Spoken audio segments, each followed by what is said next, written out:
are the things that you are thankful for over the course of your 18 years in existence?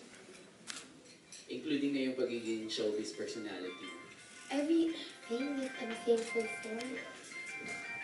Or you can probably like Ang dami. mention top 5 or top 3. Top 5, thankful for, ang dami, but sige, my mom, someone I'm thankful for, something I'm grateful for, gift of family, gift of life, yung dreams ko, ano nangyayari now, my fans, my supporters, Mirabella. I'm just curious, why did you choose yung white, gray, and silver as a theme?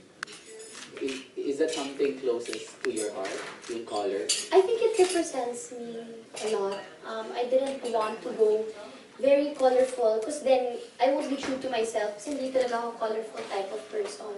I really tried to put some colors but Bakit daw hindi blue or black or or go white or gold. I know, parang gusto ko na palitan. Sikat na yung colors na at least may white ako. No, but then, I think it represents me, and for me, it represents elegance, sophistication, lady. Okay. Yes, Tito Mercy. Why Inigo as your last dance? Ikaw ba ang pumili sa kanya talaga? Talagang Star Magic na Star Magic. Hindi. Ibig sabihin, ikaw talaga ang pumili sa kanya. Why? Ako po yung personally yung pili kay Inigo because he's become such a good friend of mine talaga. Somebody I can trust with talagang my entire life, I feel. And he's gonna be my partner in crime this whole year. And feeling ko for the next years to come. So parang I feel like he deserves to be my last time. Naniligaw niyo sa'yo. No. Talaga. Pero type mo siya. Parang wala kasi akong type. Di ba gano'n naman tayo pag may makita tayo, it's ma-in love, hindi naman natin na-expect na ganun pala type natin. I don't know, wala akong type eh. Na ngayon, hindi ka pa in love. No. Hindi ka pa na in love. So word joke, so showbiz ng answer na yun. Pero na in love ka na eh. Na-in love, that's such a deep word, deep feeling. Siguro I cannot safely say that I've been in love. Thank you. Tito Mercy. I think si Leo may katanungan.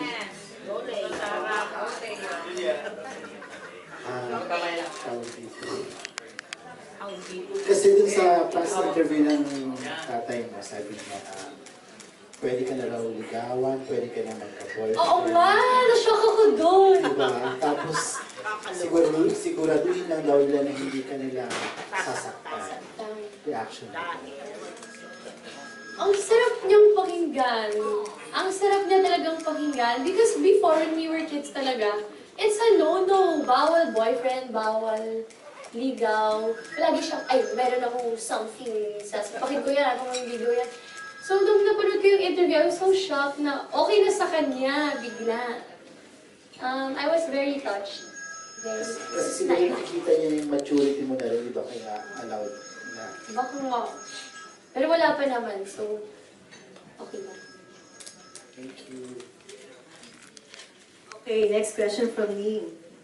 Yeah, hi Julia, I'm Nina, vlogger. Since nasabi mo kanina, this is your appreciation, celebration mo kasi 18 ka for your fans. May part ba sila dito? Or can you share yung parang deeper na kung may celebration kayo? Or kung invited ba sila? Or some of your fans are invited on your My fans are actually throwing me a debut party on March 6th, this coming Friday. So that's already sharing with them a special day. So, mas mauuna yung... Mauuna sila, o diba? Mauuna pa ang celebration with the fans, yes. So, on March 10, yung birthday mo talaga is... So, some of your... Private na yun, private. Okay, thank you. Thank you. Okay, sino pong susunod na magtatanong?